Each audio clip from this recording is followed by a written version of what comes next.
Malam itu, seperti malam-malam lainnya di desa Randu Kuning, desau angin terdengar seperti bisikan parau yang menyelinap di antara rimbunnya rumpun bambu. Udara terasa berat, lengket oleh embun dan aroma tanah basah sisa hujan sore tadi. Di sebuah rumah panggung kayu yang berdiri agak terpisah di ujung desa, Bayu mencoba memejamkan matanya. Namun nyamuk-nyamuk nakal dan gerah yang menyiksa membuatnya terjaga. Di sebelahnya, Laras, istrinya, sudah terlelap. Napasnya teratur dan dalam. Sesekali terdengar dengkuran halus yang bagi Bayu lebih merdu dari alunan musik manapun. Ia memandangi wajah damai Laras yang disinari remang cahaya bulan yang menerobos melalui celah jendela. Rambut hitam panjangnya tergerai acak-acakan di atas bantal. Beberapa helai menutupi sebagian pipinya yang ranum. Bayu tersenyum tipis. Sudah hampir setahun mereka menikah. Namun pesona Laras seakan tak pernah luntur di matanya. Perlahan, Bayu menggeser tubuhnya mendekat. Disingkirkannya helai rambut yang menutupi wajah istrinya dengan ujung jarinya. Lalu dikecupnya kening Laras dengan lembut, selembut embun yang menetes dari daun talas. Laras sedikit menggeliat dalam tidurnya. Bibirnya yang mungil menyunggingkan senyum samar, seolah merasakan sentuhan kasih sayang itu dalam mimpinya. Bayu memeluk pinggang ramping Laras dari belakang, menghirup aroma wangi melati dari rambutnya yang selalu membuatnya mabuk kepayang. Tangannya perlahan merayap naik. Jemarinya bermain-main dengan lembut di lekuk leher istrinya. Ia bisa merasakan kehangatan kulit Laras yang mulus di bawah sentuhan jarinya. Laras kembali menggeliat, kali ini sedikit lebih kentara. Ia membalikkan badannya menghadap Bayu, matanya yang sayu masih terpejam rapat. "Mas," desahnya lirih, suaranya serak khas orang bangun tidur. Bayu tak menjawab, ia hanya tersenyum dan semakin mengeratkan pelukannya. Bibirnya kini menelusuri garis rahang Laras, turun ke leher jenjangnya. Laras melenguh pelan, tangannya yang mungil kini melingkar di punggung Bayu, membalas pelukan suaminya tak kalah erat. Malam yang tadinya terasa menyiksa karena gerah dan nyamuk, kini berubah menjadi hangat dan penuh gairah. Keduanya larut dalam keintiman yang syahdu, diiringi orkestra, malam jangkrik dan kodok di luar sana. Di tengah keasikan mereka, tiba-tiba terdengar suara gedebuk yang cukup keras dari arah dapur. Suara itu seperti ada sesuatu yang berat jatuh ke lantai. Keduanya sontak berhenti. Bayu menajamkan pendengarannya, mencoba menerka-nerka asal suara itu. "Suara apa itu, Mas?" bisik Laras dengan nada cemas. Matanya kini terbuka lebar. "Paling juga kucing garong cari makan," jawab Bayu menenangkan. Meskipun sejujurnya ia sendiri merasa sedikit was-was. "Sudah, jangan dipikirkan. Lanjut lagi ya." Bayu mencoba kembali mencium bibir Laras, namun istrinya itu mendorongnya pelan. "Jangan, Mas. Aku jadi takut. Coba tolong dilihat dulu. Siapa tahu maling." Dengan sedikit berat hati, Bayu akhirnya bangkit dari tempat tidur. Ia meraih lampu minyak yang diletakkan di atas meja kecil di sudut kamar, lalu menyulutnya dengan korek api. Dinding-dinding kamar yang terbuat dari papan kayu jati langsung bermandikan cahaya temaram yang bergoyang-goyang. "Tunggu di sini, jangan kemana-mana," pesan Bayu sebelum melangkah keluar kamar. Dengan berbekal lampu minyak di tangan kiri dan sebilah golok di tangan kanan yang diambilnya dari balik pintu, Bayu berjalan mengendap-endap menuju dapur. Jantungnya berdebar sedikit lebih kencang dari biasanya. Suasana rumah terasa lebih senyap dari sebelumnya. Suara jangkrik dan kodok yang tadi ramai bersahutan, kini seolah kompak membisu. Lantai papan yang dipijaknya berderit pelan di setiap langkah, menambah ketegangan suasana. Setibanya di ambang pintu dapur, Bayu mengintip terlebih dahulu. Tak ada siapa-siapa. Semuanya tampak seperti biasa. Panci-panci dan wajan tergantung rapi di dinding, tungku kayu sudah dingin tak berasap, dan piring-piring kotor sisa makan malam tadi masih menumpuk di pojok. Bayu melangkah masuk, menyapukan pandangannya ke seluruh penjuru ruangan. Matanya kemudian tertumbuk pada sebuah benda tergeletak di lantai, tepat di bawah jendela dapur yang sedikit terbuka. Ternyata hanya sebuah karung goni berisi beras yang jatuh dari atas meja. Mungkin karena tersenggol angin, atau mungkin juga karena ulah tikus. Bayu menghela napas lega. "Benar kan? Cuma karung jatuh," gumamnya pada diri sendiri. Ia meletakkan lampu minyak dan goloknya di atas meja, lalu berusaha mengangkat karung beras itu untuk dikembalikan ke tempatnya semula. Namun, saat itulah ia mencium bau aneh yang menyengat hidung. Bau kapur barus yang sangat pekat, bercampur dengan aroma anyir seperti darah, dan bau tanah basah yang lebih tajam dari bau sisa hujan tadi. Bulu kuduk Bayu seketika meremang. Jantungnya kembali berdebar, kali ini lebih kencang dari sebelumnya. Ia teringat cerita-cerita orang tua di kampung tentang pertanda kemunculan makhluk halus. Bau kapur barus yang identik dengan pocong. Bayu mencoba menepis pikiran-pikiran buruk itu. Mungkin saja bau itu berasal dari salah satu lemari yang memang diberi kapur barus untuk mengusir ngengat. Ia mencoba tetap berpikir positif. Namun, saat ia membalikan badan hendak kembali ke kamar, matanya menangkap sesuatu yang janggal di luar jendela. Di antara rimbunnya pohon pisang di halaman belakang, ia melihat sesosok bayangan putih, berdiri tegak tak bergerak. Sosok itu terbungkus kain kafan dari ujung kepala hingga ujung kaki. Dengan wajah yang tertutup kapas dan ikatan di atas kepalanya yang menyerupai kuncung, meskipun jaraknya cukup jauh dan penerangan hanya remang-remang dari cahaya bulan, Bayu yakin 100% bahwa itu adalah pocong. Tubuh Bayu membeku seketika. Keringat dingin mulai membasahi pelipisnya. Golok yang tadi diletakkannya di atas meja terasa begitu jauh untuk dijangkau. Mulutnya terasa kaku, ingin berteriak memanggil nama Laras, namun tak ada suara yang keluar dari kerongkongannya. Sosok putih itu tiba, bergerak, bukan berjalan, melainkan melompat-lompat kecil mendekati rumah. Setiap lompatannya seolah tak mengeluarkan suara sama sekali. Namun entah kenapa, terasa begitu menggetarkan jiwa. Jantung Bayu serasa mau copot. Ia ingin lari, namun kakinya seolah terpaku di lantai. Pocong itu semakin dekat, semakin jelas wujudnya. Wajahnya yang tertutup kapas kini terlihat samar-samar. Dua lubang hitam di tempat yang seharusnya menjadi matanya seolah menatap lurus ke arah Bayu, menembus dinding dan kegelapan malam. Mas Bayu, kok lama sekali?" Suara panggilan Laras dari dalam kamar seolah memecah mantra yang membekukan tubuh Bayu. Ia tersentak dari kelumpuhannya. Tanpa berpikir panjang, ia langsung menyambar golok dan lampu minyaknya, lalu berlari terbirit-birit kembali ke kamar. "Kunci pintunya, Ras! Cepat kunci pintunya!" teriak Bayu dengan napas tersengal-sengal. Laras yang kebingungan melihat kepanikan suaminya, segera menuruti perintahnya. Ia menggeser palang kayu besar untuk mengunci pintu kamar mereka. "Ada apa, Mas? Kok kamu pucat sekali?" tanya Laras cemas sambil memegangi lengan suaminya yang gemetaran. Bayu tak langsung menjawab. Ia menelan ludah dengan susah payah, mencoba menenangkan detak jantungnya yang menggila. Ada pocong, Ras, di halaman belakang." Laras terbelalak ngeri. Wajahnya ikut memucat. Ia langsung memeluk Bayu erat-erat, mencari perlindungan. "Pocong. Yang benar saja, Mas. Jangan menakut-nakuti." Aku tidak bohong, Ras. Aku melihatnya dengan mata kepalaku sendiri." Dia melompat-lompat ke arah sini, bisik Bayu dengan suara bergetar, hening. Keduanya hanya bisa saling berpelukan dalam ketakutan. Suara jangkrik dan kodok masih enggan bersuara. Malam terasa semakin mencekam. Tok, tiba-tiba terdengar suara ketukan di pintu depan rumah mereka. Ketukan itu terdengar pelan dan teratur. Bayu dan Laras saling berpandangan. "Siapa yang bertamu malam-malam begini?" "Siapa ya, Mas?" bisik Laras. "Jangan bersuara," balas Bayu tak kalah pelan. Tok, tok, tok. Ketukan itu kembali terdengar. Kali ini sedikit lebih keras. "Assalamualaikum." Terdengar suara seorang perempuan dari luar. Suara itu terdengar lembut dan sedikit serak. Bayu mengerutkan keningnya. Ia merasa familiar dengan suara itu, tapi otaknya yang sedang dilanda kepanikan sulit untuk mengingatnya. "Assalamualaikum, Bayu, Laras, ini aku, Marni." Bayu dan Laras terkejut. Marni adalah tetangga sebelah rumah mereka. Seorang janda muda yang baru sebulan ini pindah ke desa Randu Kuning. Untuk apa Marni bertamu selarut ini? "Mas, itu Mbak Marni. Dibukakan saja. Kasihan," bujuk Laras. Bayu masih ragu. Ia teringat kembali pada sosok pocong yang dilihatnya di halaman belakang. Mungkinkah ini hanya tipu daya makhluk itu? "Jangan, Ras. Ini sudah larut malam. Tidak biasanya Marni bertamu jam segini," kata Bayu. "Tok, tok, Bayu, tolong buka pintunya. Aku takut. Tadi aku melihat ada yang aneh di halaman belakang rumahmu." Suara Marni terdengar semakin memelas, bahkan terdengar seperti isak tangis. Mendengar itu, Bayu menjadi sedikit goyah. Mungkinkah Marni juga melihat apa yang dilihatnya tadi? Jika benar, berarti ia tidak sendirian. "Bagaimana, Mas?" tanya Laras lagi.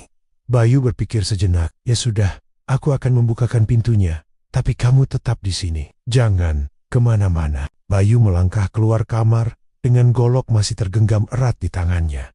Ia berjalan perlahan menuju pintu depan. "Mbak Marni," panggil Bayu dari balik pintu. "Iya, Bayu. Ini aku. Tolong buka pintunya. Cepat." Bayu membuka palang kayu pengunci pintu dengan hati-hati. Begitu pintu terbuka, ia melihat Marni berdiri di ambang pintu dengan wajah pucat pasi dan rambut sedikit acak-acakan. Ia hanya mengenakan daster tipis berwarna putih. "Ada apa, Mbak? Kenapa malam-malam begini?" Belum sempat Bayu menyelesaikan kalimatnya, Marni langsung menerobos masuk dan memeluknya erat-erat. "Aku takut, Bayu, aku takut," isaknya di dada Bayu. Bayu yang terkejut dengan reaksi Marni hanya bisa diam terpaku. Ia bisa merasakan tubuh Marni yang gemetaran dalam pelukannya. Aroma wangi yang khas dari tubuh Marni menguar, sedikit menenangkan kegelisahan Bayu. Laras yang mendengar suara tangisan akhirnya keluar dari kamar. Ia terkejut melihat suaminya sedang berpelukan dengan Marni.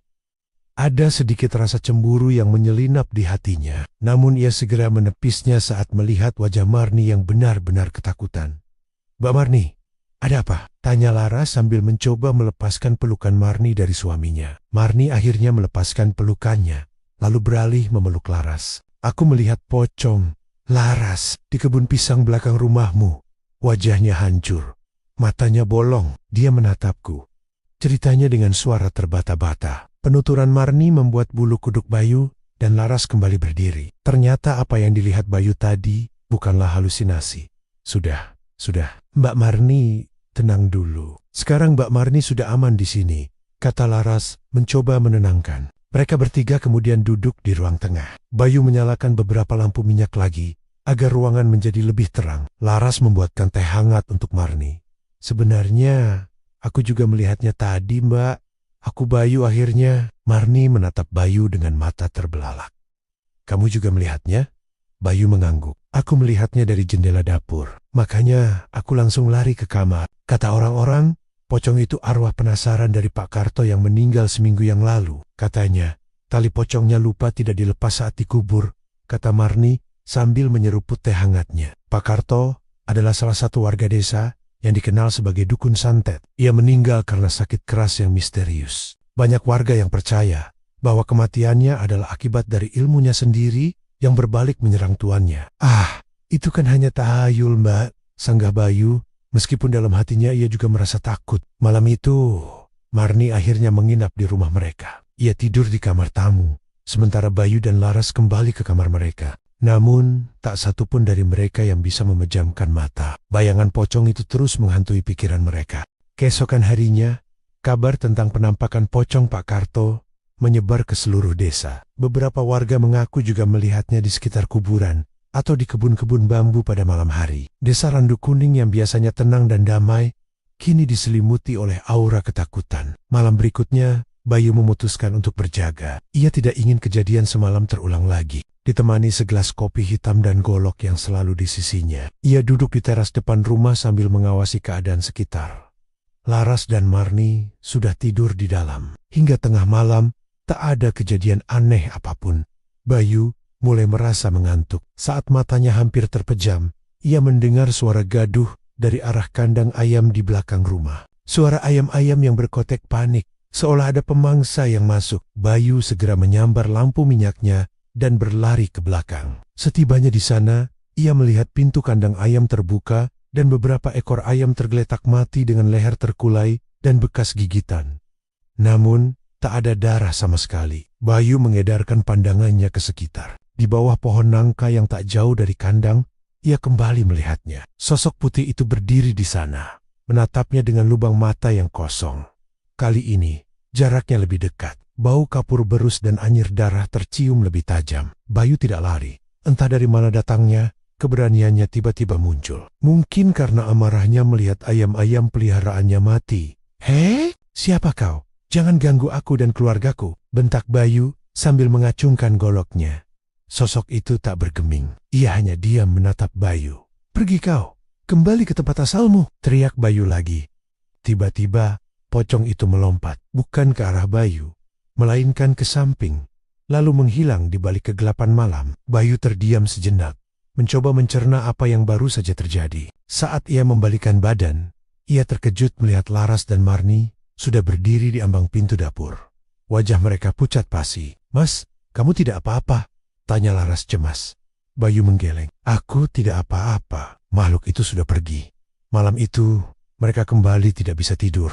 Ketegangan semakin memuncak. Teror pocong itu sepertinya tidak akan berakhir begitu saja. Lusa harinya, atas saran dari beberapa tetua desa, Bayu memutuskan untuk memanggil seorang kiai dari desa seberang. Kiai itu dikenal memiliki ilmu agama yang tinggi dan sering membantu warga mengusir makhluk halus. Setelah mendengarkan cerita Bayu, kiai tersebut mengatakan bahwa pocong itu memang arwah penasaran Pak Karto. Ia datang untuk meminta pertolongan agar tali pocongnya dilepaskan. Namun, karena ia meninggal dengan cara yang tidak wajar dan semasa hidupnya banyak berbuat jahat, arwahnya menjadi liar dan sering mengganggu warga. Kiai itu kemudian memimpin doa bersama di rumah Bayu. Ia juga memberikan sebotol air yang sudah didoakan untuk dipercikkan di sekeliling rumah sebagai pagar gaib. Insya Allah, dengan izin Allah, makhluk itu tidak akan mengganggu kalian lagi. Tapi ingat, jangan pernah takut padanya, karena rasa takut kitalah yang menjadi sumber kekuatannya.